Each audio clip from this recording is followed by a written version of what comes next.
ఒక ముఖ్యమైన ప్రశ్న నన్ను అడిగారు. ఎన్ని ఎంబ్రియోస్ మనం ట్రాన్స్ఫర్ చేయొచ్చు ఐవీఎఫ్లో? చాలామంది అడుగుతారు, డాక్టర్ గారు నాకు ట్విన్స్ కావాలి డాక్టర్ గారు, 2 చేయండి అంటారు. కొంతమంది నాకు 1 కావాలంటారు. అసలు అఫీషియల్గా మనం ఎన్ని చేయొచ్చు, అసలు ఏంటి దాని యొక్క ట్రాన్స్ఫర్ యొక్క ఎంబ్రియోస్ నెంబర్ ఏంటి? ఒక సక్సెస్ఫుల్ ఐవీఎఫ్లో సింగిల్ ఎంబ్రియో ట్రాన్స్ఫర్ వస్తే అది చాలా మంచిది ఆ తల్లికి బిడ్డకి. సో సింగిల్ ఎంబ్రియో ట్రాన్స్ఫర్ వల్ల ఇప్పుడు ప్రపంచం మొత్తం ఒకప్పుడు 4, 5 అక్కడి నుంచి 3 అట్లా తగ్గుతూ వచ్చింది. ఇప్పుడు బెస్ట్ రిజల్ట్స్ సెంటర్కి ఎలా వచ్చినాయి అని చెప్పాలి అంటే, ఒక్క ఎంబ్రియో ట్రాన్స్ఫర్ చేసినప్పుడు 8 మంత్కి రిజల్ట్స్ వచ్చినాయి.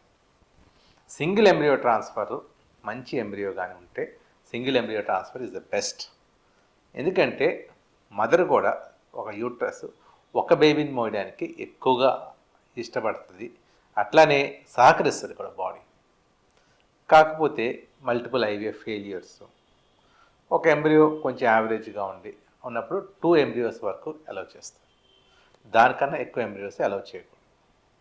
ఎందుకంటే దానివల్ల ఎక్కువ ఎంబ్రియోస్ కానీ ఇంప్లాంట్ అయితే మళ్ళీ ట్రిప్లెట్స్, క్వాడ్రిప్లెట్స్ అంటే 3, 4 ఎంబ్రియోస్. సో 3, 4 ఎంబ్రియోస్ ఉంటే అది మదర్కి అటు బేబీస్కి అంటే ప్రీటర్మ్ డెలివరీస్ అయ్యే అవకాశం, అంటే ముందే పుట్టేస్తారు వాళ్ళు. సో దానివల్ల బేబీ ఆరోగ్యం కొంచెం ఇబ్బంది పడవచ్చు, మదర్ కూడా ఎక్కువ ఫిట్స్ లేదా రక్తహీనత లేదా ప్రోటీన్ లోపం రావచ్చు.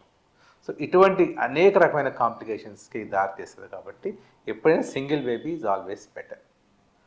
తప్పనిసరి పరిస్థితుల్లో 2, దానికన్నా ఎక్కువ చెయ్యాలి అంటే కొన్ని ప్రత్యేకమైన ఇన్స్టెన్సెస్ ఉంటాయి.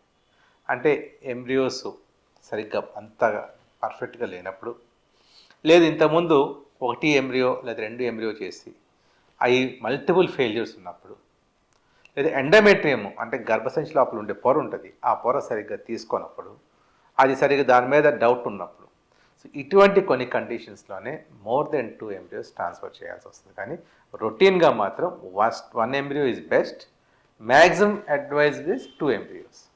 సో ఇది పేషెంట్స్ అందరూ గుర్తుపెట్టుకొని ఫస్ట్ ట్రాన్స్ఫర్లో అయితే మాత్రం సింగిల్ ఎంబ్రియోనే ట్రాన్స్ఫర్ చేయించుకోండి, చాలా బాగుంటుంది. తప్పదు మల్టిపుల్ ఫెయిల్యూర్స్ ఉంటే తప్పితే సెకండ్ ఎంబ్రియోకి వెళ్ళొద్దు. సో అలానే multiple IVF failures, endometrium problem, గర్భసంచి లోపల పొర ప్రాబ్లమ్స్ ఉన్న వాళ్ళైతే మాత్రమే మోర్ దెన్ 2 ఎంబ్రియోస్ ట్రాన్స్ఫర్ చేసుకుంటే వాళ్ళకి మంచిది. Thank you.